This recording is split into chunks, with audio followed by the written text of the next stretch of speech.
when you think about your role in particular, you just talked about, the cloud, the data aspects of your role, the fact that you're dealing in a highly technical industry around aviation as well. How do you stay current on everything that's going on from cloud to different analytics platforms? And how do you decide what pieces of technology you deploy within Boeing as well? Yeah, so in terms of staying update, first part of your question, staying up to date with the technology. So first is I'm an avid reader, read a lot. Yeah. And read a lot about a lot of topics, not necessarily just the technology, science, and history or other topic that I keep up. So that's definitely a primary source, one of the source of information. Second, interaction with the customer. Every time you talk to customers, you understand what jobs they're trying to do, what matters to them. And that reflects back to, the learning is not necessarily technology learning, but learning in terms of what challenges ahead of us, what trends that we should worry about. And the way to, another one would be in discussion with folks like yourself in the industry. So I do participate in these kind of panel conversation or having a peer one-on-one conversation. And those, especially when we have this conversation, how the technology could be adopted in different industry gives you a different insight. So not necessarily focus on aviation. I speak to folks who may be in oil and gas and manufacturing and other places. So that is definitely a big source of where I drive my understanding. And then the working with the team. Most of we talked about innovation earlier. And if you think about once the teams have understanding of what the customers are being, challenges they are facing in the jobs they're trying to do, I love to have a discussion with the team. We run hackathons, biannual hackathons, where teams are coming with ideas. So engaging the team on what they came up with, what they prototype in terms of, and so the second part of the question is the way we try to apply the technology is start with customer jobs to be done that they are trying to achieve what they're trying to achieve, understanding the complexity of the environment they live in and understanding of other constraints they live in. And then as we solving the problem, see how can we improve that outcome. And then we look at what technology can be best suited. Obviously, the machine learning AI gets a lot of attention, but if you go back to things like graph theory is coming back and graph database is coming back or blockchain. But these, those technologies is what I understand where they could be applied. But I think the natural course of innovation and deciding is based on our understanding of where customers are today, what trends are telling us where they want to be in future, and based on our own understanding, how do we combine these things? And that's really wow. We try to make the decision on which technology to adopt. So really starting, which I think most companies try to do, starting with the customer first and understanding their requirements and working backwards from there. You mentioned your team, the distributed nature of Boeing, I'm sure is a global organization. How have you unified your team in terms of, attacking these analytics problems and really working in a global setting, especially during COVID? One of the way we have organized ourselves is different locations have some center of excellence around different, functional area within the industry.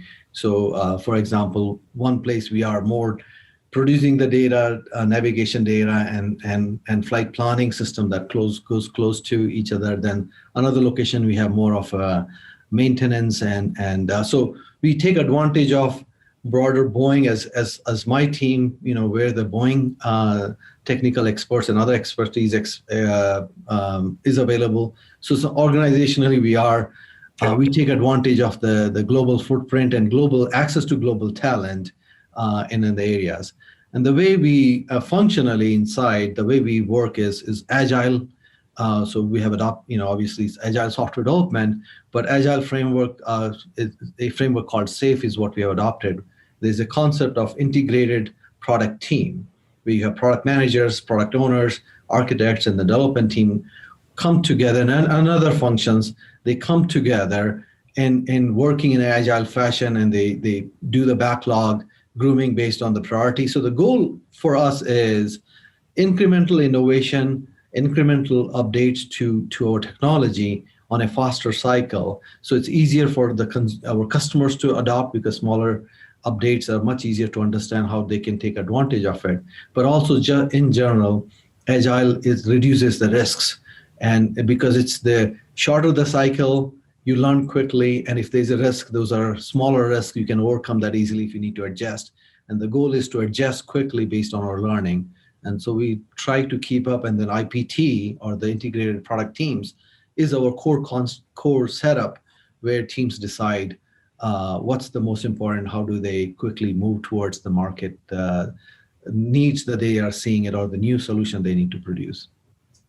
Interesting.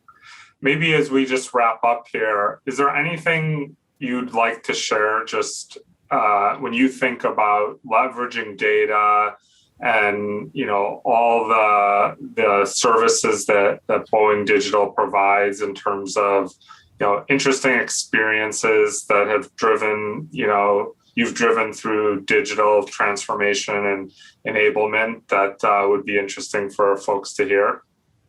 Yeah, so I'll share kind of I talked about our aeronautics data that we produce. I call it Google Maps of Sky. So we have some very interesting history behind it, and it started close to 85 years back. There's a gentleman named Earl Ray Jeppesen who used to be a pilot, and he used to draw the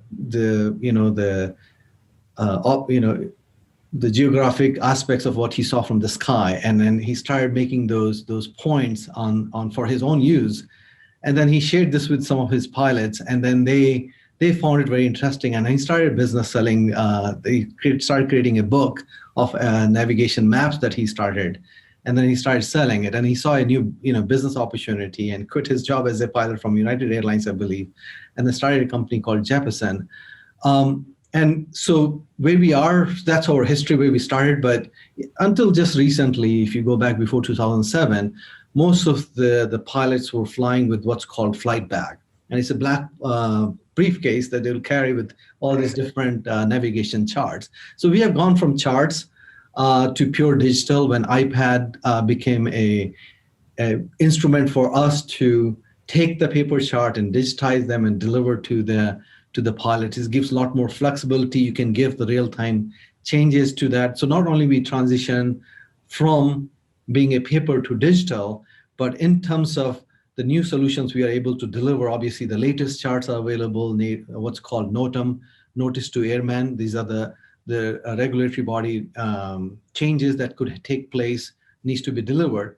But more interestingly, if you have noticed, if you had latest flight experience, the turbulence has been a rare occurrence now, because pilots actually get the latest weather. We have a product called Winds Update, which basically we deliver the latest forecasting of when pilot both can adjust to have giving flying passengers a good experience, but also use that same information to optimize their fuel consumption.